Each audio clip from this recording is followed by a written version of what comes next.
Thérèse Requin, suivi d'un mariage d'amour, texte intégral. Un chapitre par vidéo. Voici le préface écrit de Émilie Zola pour la 2e édition. Thérèse Requin, une fable noire par Maëlys de Ganragal. Thérèse Requin entre dans la collection Classique Essai, où, comme un roman qui fut reçu, lors de sa parution en 1867, comme un objet de scandale, un outrage, une honte, et qui fut d'ailleurs écrit dans ce but. Choquer la critique bien pensante vient prendre place près d'un siècle et demi plus tard dans le corpus des lectures que l'on recommande au lycée. Prend valeur de classique. Or, relisant Thérèse Requin, je souris. Est-ce bien raisonnable, franchement, de mettre ce livre entre les mains de la jeunesse?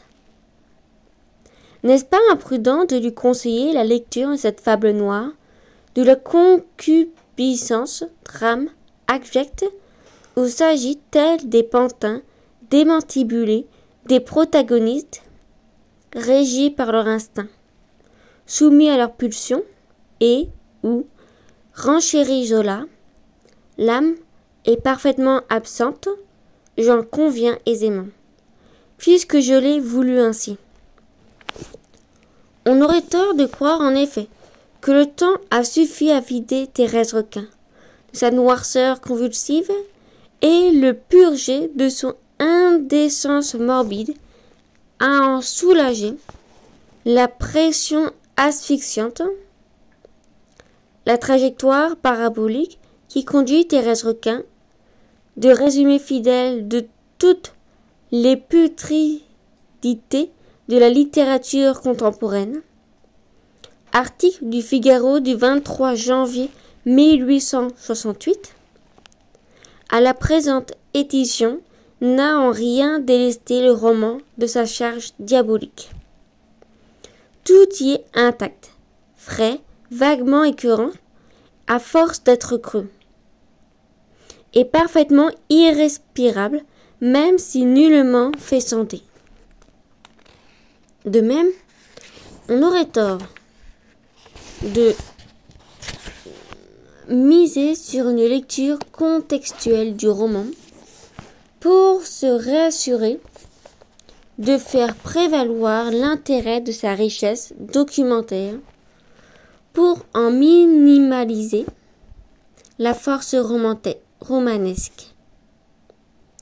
Car si la saisie littéraire du milieu impressionne, ici, des petits bourgeois nouvellement parisiens, petits commerçants et petits fonctionnaires, si la mise en scène des mœurs de la vie quotidienne captive et réjouit, s'il y a bien cette fondalité à décrire, cette fameuse énergie naturaliste comme marque de fabrique, mano a mano, de la littérature et de la quête de vérité, Thérèse Requin demeure avant tout le roman des yeux révulsés, des visions étouffées, des passions brutales assouvies sur le sol, de la morsure de la chair et des brûlures du remords. En cela, il tient sans doute une place singulière dans l'œuvre de Zola, œuvre trop souvent louée et par là même neutralisée pour la valeur sociologique que l'on accorde. Ici, le dispositif littéraire est minimal. La focale du récit découpe un périmètre réduit, une mercerie au fond d'un passage obscur, une chambre, une barque, quelques dalles à la morgue, et concentre un petit groupe de personnages dont deux, Thérèse et Laurent, vont bientôt suffoquer le roman tout entier. Machine infernale d'une vigueur incomparable, Thérèse Requin se déroule ainsi à grande vitesse vers un impressionnisme puissant et fiévreux, selon une logique interne qui ne laisse aucune chance au lecteur. C'est pourquoi il faut lire Thérèse Requin, pour le roman lui-même, pour approcher le roman dans le plus pur éclat de son genre, un classique. Thérèse Requin, préface de la 2e édition. J'avais naïvement cru que ce roman pouvait se passer de préface. Ayant l'habitude de dire tout haut ma pensée, d'appuyer même sur les moindres détails de ce que j'écris, j'espérais être compris et jugé sans explication préalable. Il paraît que je me suis trompé. La critique a accueilli ce livre d'une voix brutale et indignée. Certains gens vertueux, dans des journaux non moins vertueux, ont fait une grimace de dégoût en le prenant avec des pincettes pour le sujet au feu. Les petites feuilles littéraires elles-mêmes, ces petites feuilles qui donnent chaque soir la casette des alcôves et des cabinets particuliers, se sont bouchés le nez en parlant d'ordures et de puanteur. Je ne me suis plaint nullement de cet accueil. Au contraire, je suis charmé de constater que mes confrères ont des nerfs sensibles de jeunes filles. Il est bien évident que mon œuvre appartient à mes juges et qu'ils peuvent la trouver nauséabonde sans que j'aie le droit de réclamer. Ce dont je me plains, c'est que pas un des pudiques journalistes qui ont rougi en lisant Thérèse Requin ne me paraît avoir compris ce roman. S'il l'avait compris, peut-être aurait-il rougi davantage. Néanmoins, je goûterai à cette heure l'intime satisfaction de les voir écurer, à juste titre. Rien n'est plus irritant que d'entendre d'honnêtes écrivains crier à la dépravation lorsqu'on est intimement persuadé qu'il crie cela sans savoir à propos de quoi il l'écrit. Donc, il faut que je présente moi-même mon œuvre à mes juges. Je le ferai en quelques lignes, uniquement pour éviter à l'avenir tout malentendu. Dans Thérèse Requin, j'ai voulu étudier des tempéraments et non des caractères. Là est le livre entier. J'ai choisi des personnages souverainement dominés par leurs nerfs et leur sang, dépourvus de libre arbitre, entraînés à chaque acte de leur vie par les fatalités de leur chair. Thérèse et Laurent sont des brutes humaines, rien de plus. J'ai cherché à suivre pas à pas dans ces brutes le travail sourd des passions, les poussées de l'instinct, les détraquements cérébraux survenus à la suite d'une crise nerveuse. Les amours de mes deux héros sont le contentement d'un besoin, le meurtre qui commente, et une conséquence de leur adultère, conséquence qu'ils acceptent comme les loups acceptent l'assassinat des moutons. Enfin, ce que j'étais obligé d'appeler leur remords consiste en un simple désordre organique, une rébellion du système nerveux tendu à se rompre. L'âme est parfaitement absente, j'en conviens aisément, puisque je l'ai choisi ainsi. On commence, j'espère, à comprendre que mon but a créé un but scientifiquement avant tout. Lorsque mes deux personnages, Thérèse et Laurent, ont été créés, je me suis plu à me poser et à résoudre certains problèmes. Ainsi, j'ai tenté d'expliquer l'union étrange qui peut se produire entre deux tempéraments différents. J'ai montré les troubles profonds d'une nature sanguine, au contact d'une nature nerveuse. Qu'on lise le roman avec soin, on verra que chaque chapitre est l'étude d'un cas curieux de physiologie. En un mot, je n'ai eu qu'un désir, étant donné un homme puissant, une femme inassouvie, chercher en eux la bête, ne voir même que la bête, les jeter dans un drame violent et noter scrupuleusement les sensations et les actes de ces êtres. J'ai simplement fait sur 2 corps vivants le travail analytique que les chirurgiens font sur des cadavres. Avouez qu'il est dur, quand on sort d'un pareil travail, tout entier, encore aux graves jouissances de la recherche du vrai, d'entendre des gens vous accuser d'avoir eu pour unique but la peinture de tableaux obscènes.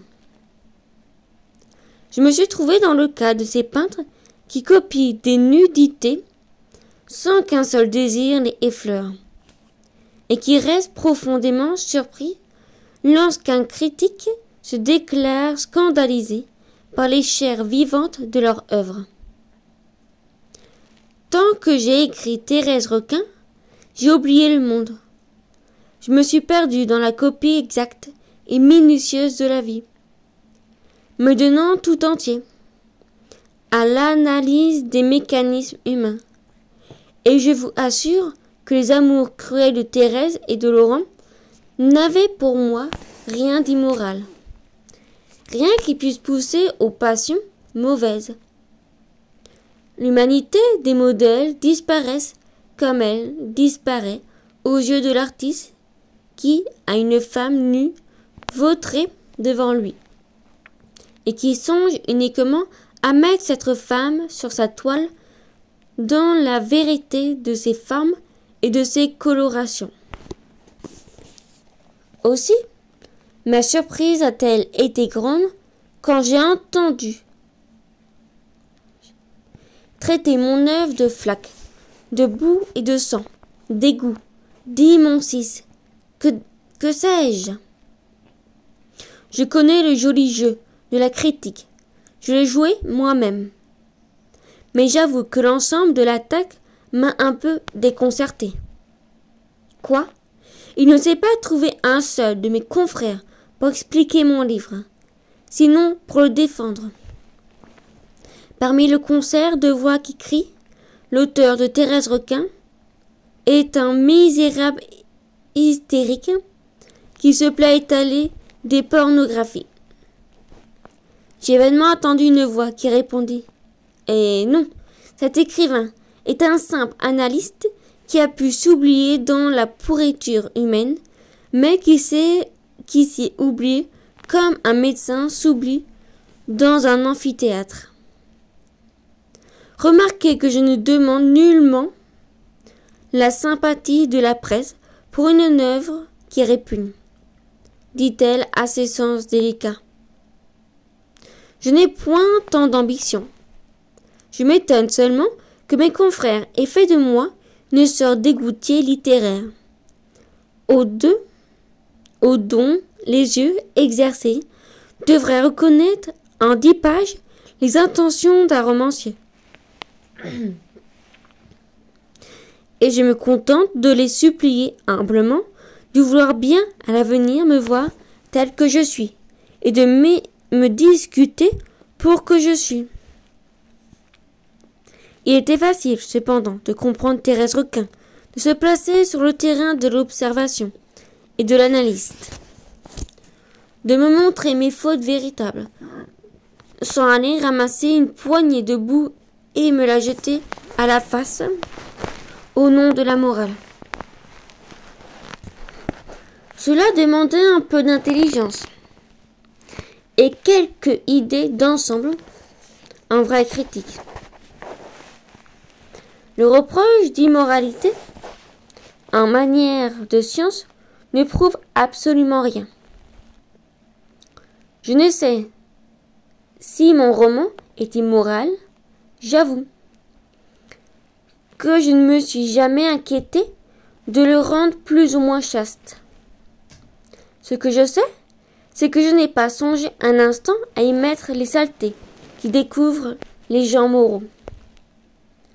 Ce que j'en ai écrit, chaque scène, même les plus fiévreuses, avec la seule curiosité du savant, c'est que je défie mes juges d'y trouver une page réellement licencieuse, faite pour les lecteurs de ces petits livres roses, de ces indiscrétions de boudoir et de coulisses qui se tirent à 10 000 exemplaires et que recommandent chaudement les journaux auxquels les vérités de Thérèse Requin ont donné la nausée. Quelques injustes, beaucoup de niaiseries, voilà donc ce que j'ai lu jusqu'à ce jour sur mon œuvre. Je le dis ici tranquillement, comme je le dirais à un ami, qui me demanderait dans l'intimité ce que je pense de l'attitude de la critique à mon égard. Un écrivain de grand talent, auquel je me plaignais du peu de sympathie que je rencontre, m'a répondu cette parole profonde. Vous avez un immense défaut qui vous fermera toutes les portes.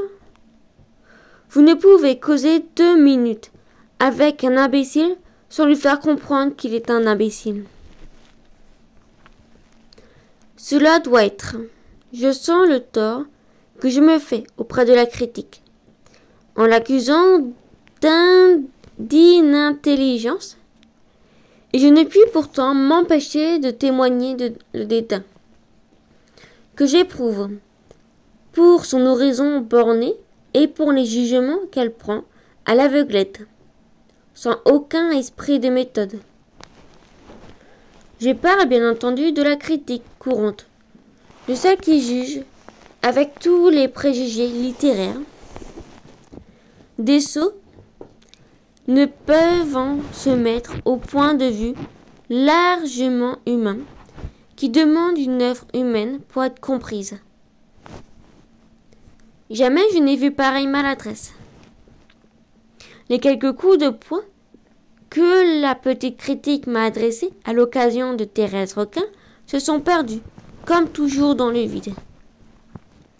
Elle frappe essentiellement à faux, applaudissant les entrechats d'une actrice enfarinée, et criant ensuite à l'immoralité à propos d'une étude psychologique. Ne comprenant rien, ne voulant rien comprendre, et tapant toujours devant elle. Si sa sottise prise de panique lui dit de taper. Il est exaspérant d'être battu pour une faute dont on n'est point coupable. Par moments, je regrette de n'avoir pas écrit des obscénités. Il me semble que je serais heureux de recevoir une bourrade méritée au milieu de cette grêle de coups qui tombe bêtement sur ma tête, comme des tuiles, sans que je sache pourquoi. Il n'y a guère, à notre époque, que 2 ou 3 hommes qui puissent lire, comprendre et juger un livre. De cela, je consens à recevoir des leçons, persuadé qu'ils ne parleront pas sans avoir pénétré mes intentions et apprécié les résultats de mes efforts. Ils se garderaient bien de prononcer les grands mots vides de moralité et de pudeur littéraire. Ils me reconnaîtraient de droit, en ce temps de liberté dans l'art, de choisir mes sujets où bon me semble, ne me demandant que des œuvres consciencieuses, sachant que la sottise seule nuit à la dignité des lettres. À coup sûr, l'analyse scientifique que j'ai tenté d'appliquer dans Thérèse Requin ne les surprendrait pas. Il y retrouverait la méthode moderne, l'outil d'enquête universelle dont le siècle se serrent avant tant de fièvre pour trouer l'avenir. Quelle que dût être leur conclusion, ils admettraient mon point de départ, l'étude du tempérament et des modifications profondes de l'organisme sous la pression des milieux et des circonstances. Je me trouverai en face de véritables juges, d'hommes cherchant de bonne foi la vérité, sans puérilité ni fausse honte, ne croyant pas devoir se montrer écœurés au spectacle de pièces d'anatomie nues et vivantes. L'étude sincère purifie tout, comme le feu. Certes, devant le tribunal que je me plais à rêver en ce moment, mon œuvre serait bien humble. J'appellerais sur elle toute la sévérité des critiques. Je voudrais qu'elle en sortît noire de nature. Mais au moins j'aurais eu la joie profonde de me voir critiquer pour ce que j'ai tenté de faire et non pour ce que je n'ai pas fait. Il me semble que j'entends dès maintenant la sentence de la grande critique, de la critique méthodique et naturaliste qui a renouvelé les sciences, l'histoire et la littérature.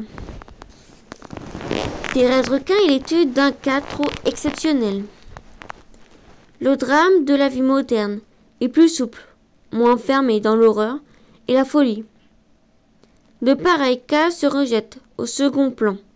D'une œuvre, le désir de ne rien perdre de ses observations a poussé l'auteur à mettre chaque détail en avant, ce qui a donné encore plus de tension et d'apprêter à l'ensemble. D'autre part, le style n'a pas la simplicité que demande un roman d'analyse. Il faudrait en somme, pour que l'écrivain fît maintenant un bon roman, qu'il vit la société d'un coup d'œil plus large, qu'il la peignît sous ses aspects nombreux et variés, et surtout qu'il employât une langue nette et naturelle. Je voulais répondre en 20 lignes à des attaques irritantes par leur naïve mauvaise foi, et je m'aperçois que je me mets à causer avec moi-même. Comme cela m'arrive toujours lorsque je garde trop longtemps une plume à la main. Je m'arrête, sachant que les lecteurs n'aiment pas cela. Si j'avais eu la volonté et le loisir d'écrire un manifeste, peut-être aurais-je essayé de défendre ce qu'un journaliste, en parlant de Thérèse Requin, a nommé la littérature putride. D'ailleurs, à quoi bon? Le groupe d'écrivains naturalistes auquel j'ai l'honneur d'appartenir a assez de courage et d'activité pour produire des œuvres fortes, portant en elles leur défense. Il faut tout le parti pris d'aveuglement, une certaine critique, pour forcer un romancier à faire une préface. Puisque par amour de la clarté, j'ai commis la faute d'en écrire une. Je réclame le pardon des gens d'intelligence qui n'ont pas besoin, pour voir clair, que leur allume une lanterne en plein jour. Émile Zola, 15 avril 1868.